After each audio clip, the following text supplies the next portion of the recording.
ఇక విషయంలోకి వస్తే రోజు రోజుకి టెక్నాలజీ పెరుగుతుంది.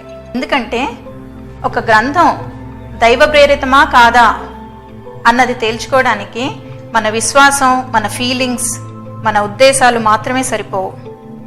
నా గురించి నేను గొప్పలు చెప్పుకుంటే అవి గొప్పలే అవుతాయి తప్ప నిజాలు అవ్వవు. ఒక వ్యక్తి మరణాన్ని గెలిచాడు, సమాధి నుంచి తిరిగి లేచాడు అంటే ఆ మాట నమ్మడానికి, నమ్మి ఆ వ్యక్తిని వెంబడించడానికి కేవలం విశ్వాసం ఒక్కటే చాలదు. యెహోవాని సృష్టికర్తగా స్వీకరించడానికి కేవలం బైబిల్ వచనాలు చాలవు. ఈ క్రైస్తవ దావాలను సత్యాలుగా అంగీకరించడానికి మనకు తగినన్ని చారిత్రక, పురాతత్వ ఆధారాలు తప్పకుండా కావాలి. క్రిస్టియానిటీకి ఇలాంటి ఆధారాలు ఏమైనా ఉన్నాయా? ఇది పరిశీలించే సమయం. అదే బ్రదర్, ఇప్పుడు వాళ్ళు కాపీ పేస్ట్ అని అంటే నాకు నవ్వు వస్తా ఉంది. వాళ్ళు మాట్లాడుతుంటే పాపం వాళ్ళకి ఏం చూపించడానికి ఆధారాలు ఏమి లేవు. మనకంటే గోల్డెన్ ఉన్నాయి కాబట్టి మనం చూపించాము.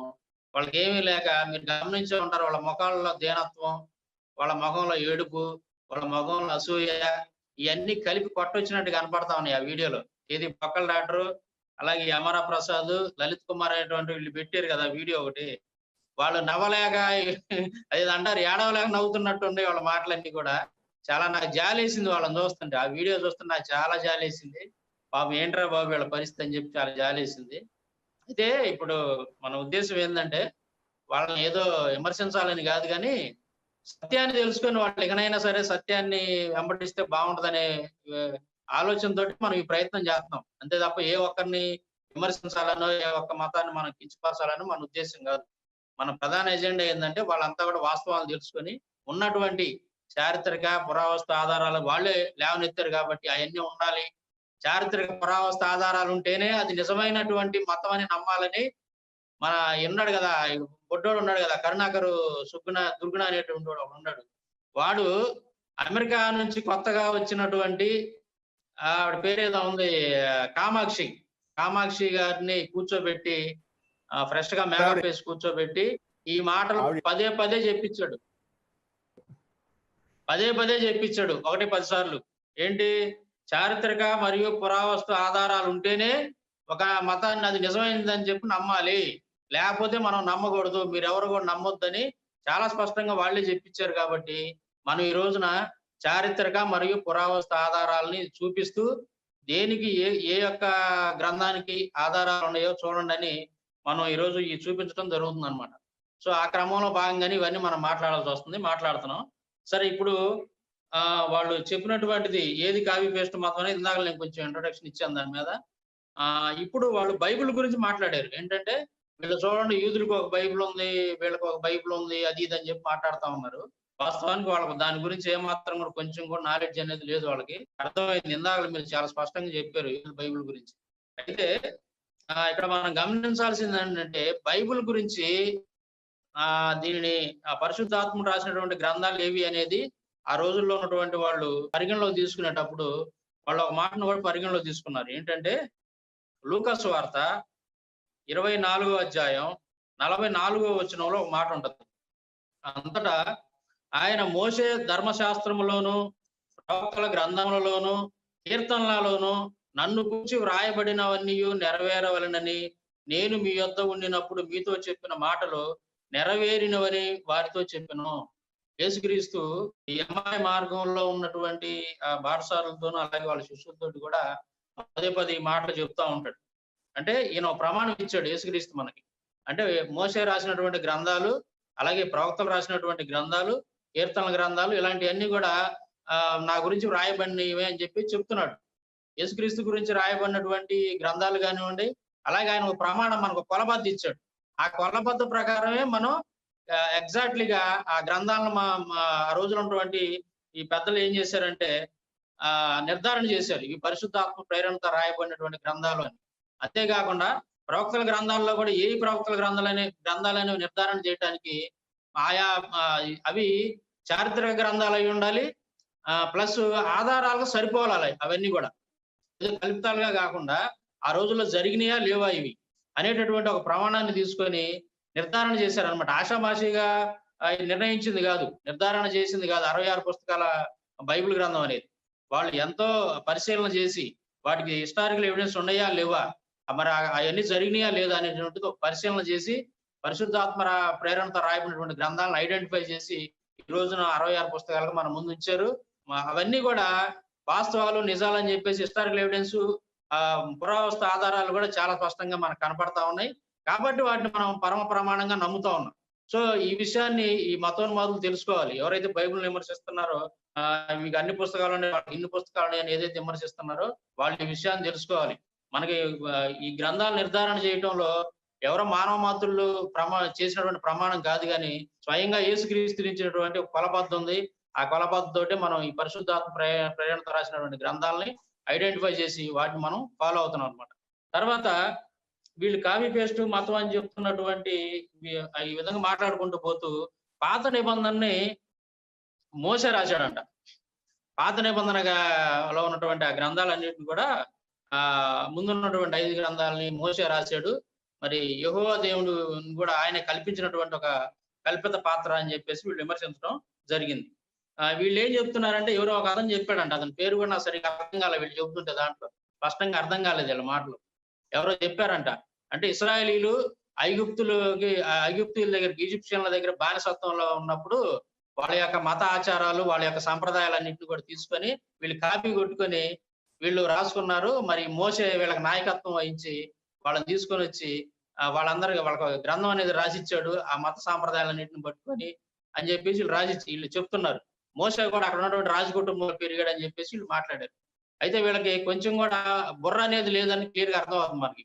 ఇశ్రాయేలీలు ఐగుప్తీయుల దగ్గరికి ఎలా వెళ్ళారు అనేది ముందు చెప్పాలి కదా. వీళ్ళు చాలా నాకు నవ్వు వచ్చింది వాళ్ళు మాట్లాడుకుంటుంటే. అసలు ముందు కల్పించి రాశారు అన్నారు, మరి అక్కడి నుంచి కానాన్ దేశానికి ఎలా వచ్చారు? మరి విమర్శలు చేసేవాళ్ళు సమాధానం చెప్పాలి. దీనికి మోసే నడిపించారు అని చెప్తున్నారు, రాజకుటుంబంలోనే పెరిగాడు మోసే అని చెప్తున్నారు.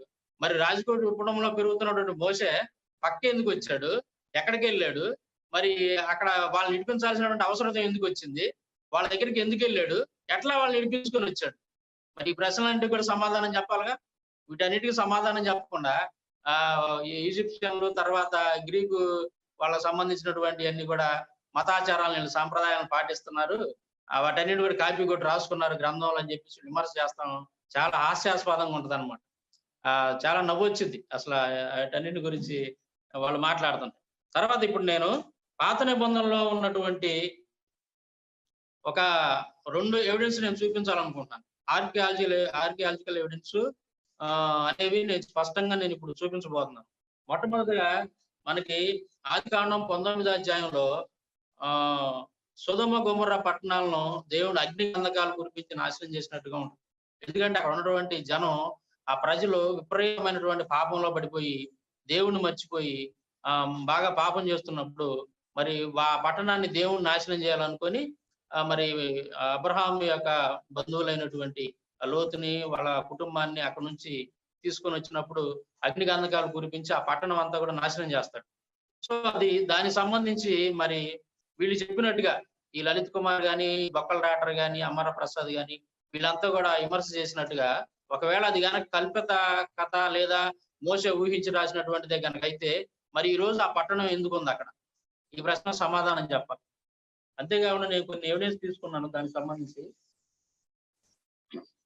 అక్కడ దేవుడు అగ్ని గంధకాలని కురిపించాడు అని అనటానికి ఈ రోజు మనం ఆ ప్రాంతానికి వెళ్ళినా గానీ అక్కడ గంధపు గడ్డలతోటి గంధకములను అగ్ని గంధకములను కురిపించని చెప్పి చాలా స్పష్టంగా బైబిల్లో రాయబడి ఉంటది ఆదికాండం 19వ అధ్యాయం. మరి అది నిజమేనా? ఒకవేళ అదంతా కనుక ఇప్పుడు ఆదికాండం అని అంటే మోసే రాసిందే కదా, అది కల్పించి రాశారని చెప్పేసి వీళ్ళు ఆరోపణ చేస్తున్నారు కదా. మరి అలాంటప్పుడు కల్పిత పాత్రలు కల్పించి రాసినటువంటి దాంట్లో ఈ విధంగా అగ్ని గంధకాలు ఎందుకు ఉన్నాయి? కనపడుతుందా ఇక్కడ? ఇది చేతితో తీర్చి చూపిస్తున్నాడు ఇక్కడ. వీళ్ళు పురావస్తు శాస్త్రవేత్తలు అగ్ని గంధకాలను మారిపోయారు, చూసారా మీరు? తర్వాత వీటిని తీసుకెళ్లి ల్యాబ్ లో పరిశోధన చేశారు. ల్యాబ్ లో పరిశోధన చేసినప్పుడు ఇక్కడ చాలా స్పష్టంగా ఇచ్చారు దాని గురించి పేపర్ స్టేట్మెంట్. సొదొమ గొమొర్రా పట్టణాల గురించి ఆర్కియాలజికల్ ఎవిడెన్స్ అంతా కూడా అప్పుడు 1992లోను 93లోను ఇది పేపర్లోను పత్రికల్లోను దీన్ని ప్రింట్ చేశారనమాట. సొదొమ గొమొర్రా పట్టణాల్లో ఉన్నటువంటి మరి ఈ అగ్ని గంధకాలు ఏవైతే ఉన్నాయో ఈ అగ్ని గంధకాలలో ఉన్నటువంటి కెమికల్స్ పర్సంటేజ్ అంతా, ఏ కెమికల్ ఎంత పర్సంటేజ్ ఉంది అని చెప్పేసి చాలా స్పష్టంగా ల్యాబుల్లో పరిశోధన చేసినప్పుడు వీటిల్లో 98% అది సల్ఫర్ అనేది, అంటే ఆ గంధకం యొక్క పవర్ అనేది దాదాపు 98% ఉన్నట్టుగా వీళ్ళు నిర్ధారణ చేశారు ల్యాబ్ లో టెస్టులు చేసి. అది ఇక్కడ ఆర్కియాలజికల్ సర్వే చేసినటువంటి వాళ్ళంతా కూడా ఇక్కడ వాటన్నిటి ఫోటోలు పెట్టి చూపిస్తా ఉన్నారనమాట. చాలా చక్కగా దీన్ని మరి వాళ్ళంతా కూడా దీన్ని వివరంగా చూపించినట్టుగా ఉంది. మరి వీళ్ళు చెబుతున్నట్టుగా అంటే మోసే ఆయన ఊహించి రాసినటువంటి ఒక కథ, లేదంటే వేరే ఈజిప్షియన్ల దగ్గర నుంచి కానీ, గ్రీకు దేశస్తుల నుంచి కానీ, వాళ్ళ దగ్గర నుంచి ఏదో వాళ్ళ సాంప్రదాయాలను కాపీ కొట్టి పాత నిబంధన కనుక రాసే పని అయితే ఇవన్నీ ఎలా వచ్చింది? ఇది ఆదికాండంలో ఉన్నటువంటి సంఘటన. ఇది రాసినటువంటి సంఘటన, ఆదికాండం 19 అధ్యాయంలో రాసినటువంటి సంఘటన ఈ రోజు మన కళ్ళ ముందు ఎలా కనపడుతుంది? కాపీ పేస్ట్ మొత్తం కనుక అయితే, ఇది కాపీ చేసి కొట్టిందే కనుక అయితే బైబిల్, ఇది ఎట్లా వచ్చిందని ఈ ప్రశ్న సమాధానం చెప్పాలి. ఈ బొక్కల డాక్టర్ కానీ, లేదంటే బైబిల్ విమర్శిస్తున్నటువంటి మతోన్మాదులు కానీ, కుహనా మేధావులు కానీ, వీళ్ళంతా కూడా ఈ ప్రశ్నలకు సమాధానం చెప్పాలి. ఈ విధంగా మేము చూపిస్తున్నట్టుగా బైబిల్లో ఉన్నటువంటి సంఘటనకి ఆర్కియాలజికల్ ఎవిడెన్స్ చూపిస్తున్నట్టుగా మీ యొక్క మత గ్రంథాలుగా పిలువబడుతున్నటువంటి మత గ్రంథాలకి మీరు ఎవరైనా చూపించగలరా? కరుణాకర్ దొరికినటువంటి బొడ్డోడిని కూడా నేను ప్రశ్నిస్తున్నా ఇవాళ రోజున. వాడు కూడా ఆ పుస్తకంలో ఏం రాశాడంటే, వాడు మొదట రాసిన పుస్తకంలో ఆ బొడ్డోడు ఏం రాశాడంటే, మోసే కల్పించి రాశాడు, మోసే ఊహించి రాశాడు పాత నిబంధన అంతా అని చెప్పేసి ఆ బొడ్డోడు రాశాడు దాంట్లో. సో నేను ఆ బొడ్డోడు ఇప్పుడు ఏమని ప్రశ్నిస్తున్నానంటే, కల్పించి రాసినటువంటి అయితే ఇవన్నీ ఎలా వచ్చినాయి? ఇది ఎట్లా వచ్చింది? ఈ రోజు మన కళ్ళ ముందు ఎలాగుండే ఇవన్నీ కూడా? ఆ పట్టణం ఈ రోజు బోడిద గొప్పలాగా ఎందుకు మారిపోయింది? కనీసం ఒక చెట్టు కూడా అక్కడ ఎందుకు మలవలేదు? ఆ గంధకం అనేది ఆ నేలల్లో మొత్తం కూడా ఇంకిపోయి ఆ నేల సారాన్ని కోల్పోయింది అనమాట. అందువలన ఎటువంటి పంటలు కానీ అవన్నీ కూడా ఆ ప్రాంతంలో పండవు ఇప్పుడు చూస్తే. సో మరి బైబిల్లో చెప్పినటువంటి సంఘటన, దేవుడు రాయించినటువంటి సంఘటన చాలా స్పష్టంగా ఈ రోజు మన కళ్ళ ముందు కనపడతా ఉంది కదా. మరి ఎందుకు మీరు ఈ విధంగా బైబిల్ మీద బురద జల్లుతున్నారు? ఈ విధంగా మీరు ఎందుకు మీ గ్రంథాల నుంచి మీరు ఆధారాలు ఎందుకు చూపించలేకపోతున్నారు? మరి ఈ సందర్భంగా కరుణాకర్ దొరికినటువంటి బొడ్డోడు ఎవడైతే ఉన్నాడో వాడికి నేను సవాల్ చేస్తున్నా. ఈ రకంగా మీ గ్రంథాలు ఎన్నో 190 అని చెబుతున్నారు, మీరు కోకొలని చెబుతున్నారు, లక్షల కోట్లు అవుతాయి మా గ్రంథాలు కొనాలంటే అని చెప్తున్నారు. సరే, మీరు చెప్తున్నట్టుగా మీ యొక్క గ్రంథాలు, మత గ్రంథాలన్నీ కూడా నిజమే కనుక అయితే, అవన్నీ జరిగిన సంఘటనలే కనుక అయితే, అవన్నీ కూడా మానవుల యొక్క ఊహం నుంచి, వేపనోడి ఊహం నుంచి, మతి నుంచి పుట్టినవి కనుక కాకపోతే మీరు ఇటువంటి ఎవిడెన్స్ చూపించగలుగుతారా మీరు? నేను ఈ సందర్భంగా బొడ్డోని కూడా ప్రశ్నిస్తున్నా. అక్కడ ఉన్నటువంటి ఈ బొక్కల డాక్టర్ ఆ బ్యాచ్తో పాటు ఈ బొడ్డోడి బ్యాచ్ అందరిని కూడా నేను ప్రశ్నిస్తున్నా. ఇకనైనా కళ్ళు తెలుసుకోండి మీరు. ఇకనైనా సరే బైబిల్ని తప్పు పట్టడం మానుకోండి. ఇకనైనా సరే ఇటువంటి ఆధారాలు చూసైనా సరే మీ మనోనేత్రాలు తెలుసుకోండి మీరైనా సరే. అంటే బైబిల్ గురించి తప్పుగా మాట్లాడే వెధవలందరూ కూడా నేను చెప్తున్నా, ఈరోజు సవాల్ చేస్తున్నా. మీ యొక్క మత గ్రంథాల నుండి ఇలాంటి ఆర్కియాలజికల్ ఎవిడెన్స్ ఎవరైనా సరే తీసుకొని రాగలరా? ఎవడైనా ఉన్నాడా? మరి ఆ విధంగా ఆర్కియాలజికల్ ఎవిడెన్స్ ఉంటే కదా మీరు చూపించడానికి. మేము కొన్ని సంవత్సరాల నుంచి అడుగుతున్నాం, ప్రశ్నిస్తున్నాం పెద్ద పెద్ద పండితులు, పొంతుల్ని. ఒక్కళ్ళు కూడా ఆ ఎవిడెన్స్ ఏమీ చూపించలేకపోతున్నారు. కారణం ఏందయ్యానంటే, బైబిల్ అనేది నిజమైనటువంటి దైవ ప్రేరేపిత గ్రంథము, దేవుడు రాయించినటువంటి గ్రంథము. మోసే గనక కాపీ చేసి వాళ్ళ యొక్క సాంప్రదాయాలు, వీళ్ళ యొక్క సాంప్రదాయాలని తీసుకొచ్చి కాపీ కొట్టి బైబిల్ రాసే పని అయితే ఇవన్నీ ఇవాళ రోజున ఎందుకు కనపడ్డాయి? బైబిల్లో చెప్పినటువంటి సంఘటనలు ఈ రోజు సజీవ సాక్ష్యంగా ఎందుకు కళ్ళ ముందు ఈ విధంగా కనపడుతున్నాయి మనకి? సమాధానం చెప్పాలి. సో మరి ఇవన్నీ కూడా ఈ విధంగా వీళ్ళు మరి తప్పుడు మాటలు మాట్లాడుతున్నారని చెప్పి మనకు క్లియర్ గా అర్థమవుతుంది. బైబిల్కి గోల్డెన్ ఎవిడెన్స్ ఉన్నాయి, అలసిపోయేదా చూపిస్తాను నేనైతే, నా దగ్గర చాలా ఉన్నాయి.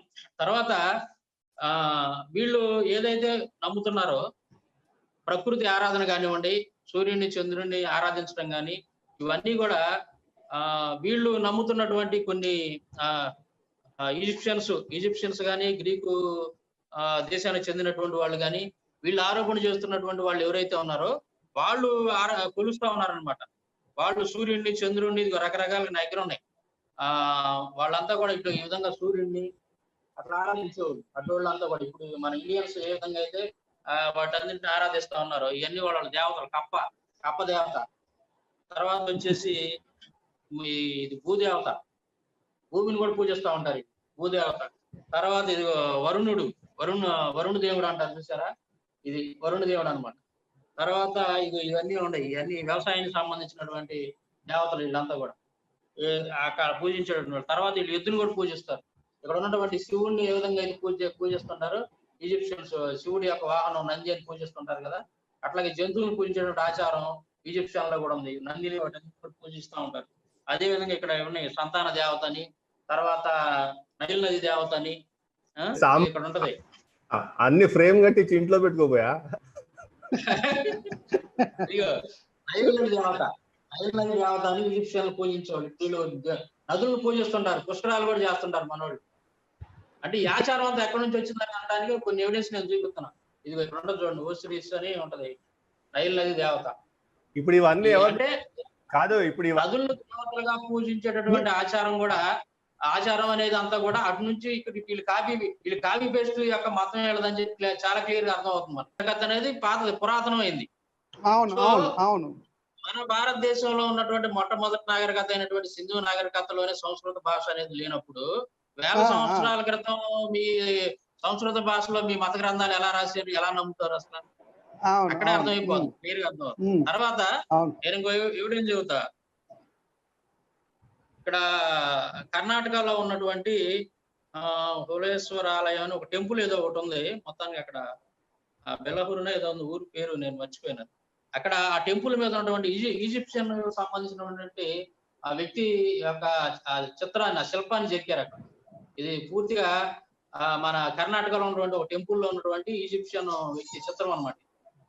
సో ఇట్లాంటివన్నీ కూడా కాపీ పేస్టులు చేసుకొని వీళ్ళు మొత్తం కూడా ఇది చేసుకున్నారనమాట. తర్వాత నేను ఇంకొక ఎవిడెన్స్, పాత నిబంధన నుంచి ఇంకొక ఎవిడెన్స్ నేను చూపిస్తాను. సో ఇప్పుడు మనం ఓల్డ్ టెస్ట్మెంట్ నుంచి ఇంకొక ఎవిడెన్స్ కనుక తీసుకుంటే, మన నిర్గమాకాండంలో ఈజిప్ట్ దేశంలో 10 ప్లెగ్స్ ఉంటాయి కదా, ఈ 10 తెగుళ్ళు ఏదైతే ఉందో వాటి గురించి సుమారుగా, అంటే క్రీస్తు పూర్వం 2000 సంవత్సరాల టైంలో, క్రీస్తు పూర్వం 2000 సంవత్సరాల క్రితం వాళ్ళకి అక్కడ ఉన్నటువంటి ఒక ఆ కాలంలో రాయబడినటువంటి ఒక స్క్రిప్చర్, మాన్యువల్ స్క్రిప్చర్ ఒకటి దొరికింది అనమాట. పాపిరస్ అనేటువంటి ఒక చెట్టు బెరడు మీద రాసేవాళ్ళు కదా ఆ రోజుల్లో, అటువంటిది ఒక గ్రంథం అనేది అప్పుడు బయట అదొకటి రాయబడి ఉన్నది. అది 18వ శతాబ్దంలో దొరికింది అనమాట. ఇక్కడ నా దగ్గర ఉన్న స్క్రిప్చర్స్ అది చూపిస్తున్నాను. సో ఇది ఇపువర్ పాపిరస్ అని అంటారు దీంట్లో ఏముంటదంటే మోషే మన నిర్గమకాండంలో ఏదైతే రాయబడి ఉంటుందో 10 ప్లెగ్స్ గురించి, 10 తెగుళ్ళ గురించి, వాటన్నిటి గురించి చాలా స్పష్టంగా రాసి ఉంటది అనమాట. ఆ కాలంలో ఉన్నటువంటి పరిస్థితులు. సో ఈజిప్ట్ లో పలానా టైంలో ఈ విధంగా జరిగింది, ఈ విధంగా 10 తెగుళ్ళు వచ్చింది, చాలా మంది ఇట్లా దేవుని ఉగ్రతకి వీళ్ళంతా కూడా బలైపోయారు అని కొన్ని విషయాలన్నీ కూడా చాలా క్లియర్ గా, అంటే ఇవి పురావస్తు ఆధారాలు అనమాట. ఈ కాలంలో మనకు లభించినటువంటి, అంటే 18వ శతాబ్దంలో లభించినటువంటి పురావస్తు ఆధారాల్లో ఇది ఒకటి అనమాట. దీన్ని ఇపివరు పాపిరస్ అని అంటారు. దీంట్లో చాలా స్పష్టంగా కూడా నిర్గమాకాండంలో చెప్పబడినటువంటి ఆ 10 ప్లెగ్స్ గురించి చాలా స్పష్టంగా ఉంది. సో ఈ విధంగా చెప్పుకుంటా పోతే 1 కాదు 2 కాదు బోల్డెన్ ఉన్నాయి. ఇది ఈ విధంగా అటు ఉన్నటువంటి వాళ్ళు, ఈ గ్రీక్ కానీ ఈజిప్షియన్స్ కానీ, వాళ్ళ యొక్క దేవతలన్నీ దేవీ దేవతలు అందరూ కూడా ఎలా ఉండేవాళ్ళు చూడండి ఒకసారి. ఇవన్నీ కూడా పక్షులను కూడా పూజించేవాళ్ళు. ఈ పక్షులు కూడా వాళ్ళ యొక్క వీళ్ళన్నీ కూడా పూజలు చేసేవాళ్ళు అనమాట దేవుళ్ళుగా. పక్షులను పూజించేటువంటి ఆచారం కూడా గరుత్మంతుడు అని చెప్పేసి ఇక్కడ వీళ్ళకి ఉంటది కాబట్టి, అదంతా కూడా కాపీ పేస్ట్ మతం ఎవరిది అనేది చాలా క్లియర్ గా అర్థం అవుతా ఉంది. ఇది ఇక్కడ సింహం అనమాట, సింహంతో చేసినటువంటి ఒక ఇదొక వీళ్ళకి ఒక దేవుడు అనమాట ఈజిప్షియన్లు. తర్వాత సింహం అని అంటే నరసింహ అవతారం అని చెప్పేసి ఇక్కడ కూడా వీళ్ళు పూజలు చేస్తూ ఉంటారు. అదే విధంగా ఈ కుక్కలను భైరవ దేవుడు అని చెప్పేసి వీళ్ళు కుక్కల్ని వాటిని పూజలు చేస్తూ ఉంటారు. అదే విధంగా జంతువులు అనమాట, ఈ ఆవులు, వీటన్నిటిని కూడా జంతువుల్ని పక్షుల్ని పూజించేటటువంటి ఈ అలవాటు, ఈ ఆచారం అనేది ఈజిప్షియన్లకి గ్రీకు వాళ్ళ సాంప్రదాయం అంతా కూడా ఆ విధంగా ఉండేది. సో ఇప్పుడు మన భారతదేశంలో ఉన్నటువంటి ఈ బొక్కల డాక్టర్ లాంటి వాళ్ళు కానీ, లేదంటే బొడ్డోళ్ళు లాంటి వాళ్ళు కానీ, కర్ణాకు దొరికినటువంటి మతోన్మాదులు లాంటి వాళ్ళంతా కూడా మరి వాళ్ళ యొక్క ఆచారం, వాళ్ళ యొక్క సాంప్రదాయం ఇదే కాబట్టి, ఎవరిది కాపీ పేస్ట్ మతం అనేది బొక్కల డాక్టర్ కానీ, లేదంటే మరి తర్వాత వీళ్ళు ఉన్నారు కదా అమరా ప్రసాద్, ఈ లలిత్ కుమార్, వీళ్ళంతా కూడా చాలా స్పష్టంగా, అంటే మనకి ఒక అవకాశం ఇస్తున్నారు. సో వాళ్ళు ఏమి మాట్లాడకుండా మనం మాట్లాడితే జనాలు మనం తప్పు పడతారు మనల్ని. సో నేనేంటంటే నాకు చాలా సంతోషంగా ఉంది వాళ్ళు ఆ విధంగా మాట్లాడి, వాళ్ళ దగ్గర చెప్పుకోవడానికి ఏమి లేవు, మన దగ్గర చూపించుకోవడానికి ఈ విధంగా బోల్డెన్ని ఆధారాలు ఉన్నాయి. నా దగ్గర ఇది ఎంతలా కట్ట ఉంది బైబిల్కి సంబంధించిన హిస్టారికల్ ఎవిడెన్స్ చెప్పుకుంటా పోతే నాకు ఒక రోజంతా పట్టింది ఇట్లా చూపించుకుంటా పోతే నాన్ స్టాప్ గా. మరి వాళ్ళ దగ్గర ఏమి ఒకటి కూడా లేదు కాబట్టి చెప్పుకోవడానికి. మరి వాళ్ళు ఒట్టి మాటలతోటి ఏదో అథారిటీ లేనటువంటి ఎవరో చెప్పినటువంటి మాటల్ని మాట్లాడుతూ ఉన్నారు. ఒక ఎవిడెన్స్ కూడా చూపించలేదు మనం చూపించినట్టు. సో ఇప్పుడైనా సరే ప్రజలు నిజం తెలుసుకోండి. కాపీ పేస్ట్ మతం ఏందనేది మరి ఈ పాటికి మీకు అర్థమయ్యే ఉంటుందని నేను అనుకుంటున్నాను. చూసే ప్రేక్షకులందరికీ కూడా, అలాగే ఐదవ సహోదరులకు కూడా ఈ సందర్భంగా నేను చెప్తుంది ఏంటంటే, గుడ్డిగా మీరు ఏది కూడా ఫాలో అవ్వద్దు. ఇంత ఆధారాలు, ఇన్ని ఎవిడెన్స్ కనపడుతున్నటువంటి చారిత్రక ఆధారాలు, అలాగే పురావస్తు ఆధారాలు అనేది ఈ కరుణాకర్ దొరికినటువంటి మతోన్మాది వాడి స్టూడియోలో అందరిని కూర్చోబెట్టి చెప్పిస్తున్నాడు. ఇవి ఉంటేనే నమ్మడం లేదని. మేము కూడా ఏంటంటే హిందువుల యొక్క మత గ్రంథాలకి ఇవి ఉండయా లేవని పరిశీలన చేస్తే మాకు ఒక్కడు కూడా కనపడలేదు. సరే బైబిల్కి ఉండయా లేదని పరిశోధన చేస్తే బైబిల్కి బోల్డ్ అన్ని ఉన్నాయి. అసలు మామూలుగా లేవన్నమాట బైబిల్కి అటువంటివన్నీ. కాబట్టి వాటి ఆధారంగా మీరు నమ్మండి అని చెప్పేసి మీరే చెప్తున్నారు కాబట్టి మేము వాటి ఆధారంగానే మరి బైబిల్ని ఫాలో అవుతున్నాము. మరి ఈ విషయంలో వీళ్ళు ఏదైతే బొక్కల డాక్టర్ కానీ ఇలాంటి వాళ్ళు ఉన్నారో వీళ్ళు ఇంకా మళ్ళీ ఇలాంటి వీడియోలు పెట్టి మనకు మంచి అవకాశం ఇవ్వాలి, మన యొక్క మార్గాన్ని సరళం చేయాలని చెప్పేసి నేను కోరుకుంటూ ఈ సందర్భంగా బొక్కల డాక్టర్కి మరొకసారి ధన్యవాదాలు అభినందనలు తెలియజేస్తూ ఇకనైనా ఎతకండి, మీరు ఏదైనా పోతార్థం పెట్టి ఎతకండి, ఏదో ఒక మూల ఏమైనా దొరికిద్దాం, ఇంటర్ కన్నా దొరికిద్దాం చూడండి.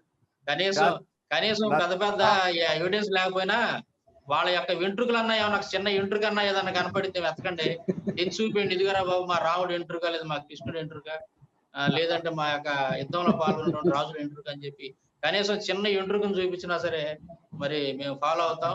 కాబట్టి బొక్కల డాక్టర్, ఈ లలిత్ కుమార్, అమర ప్రసాద్, ఆ బొడ్డోడు ఉన్నాడు మతోన్మాది కరుణాకర్ గారు, మీరంతా కలిసి భూతద్దాలు తీసుకొని తల పక్కబడి ఎతికి ఇదిగో మా గ్రంథాల్లో హిస్టారికల్ ఎవిడెన్స్ ఉన్నాయి, చారిత్రక ఆధారాలు ఉన్నాయి అని చెప్పేసి ఈ విధంగా చూపించండి. మరి చూపిస్తే అప్పుడు దాని గురించి ఆలోచిద్దాం. అప్పుడు దాకా బైబిల్ విమర్శించేటటువంటి అర్హత అనేది మీకు లేదని ఈ సందర్భంగా నేను తెలియజేస్తూ సెలవు తీసుకున్నా.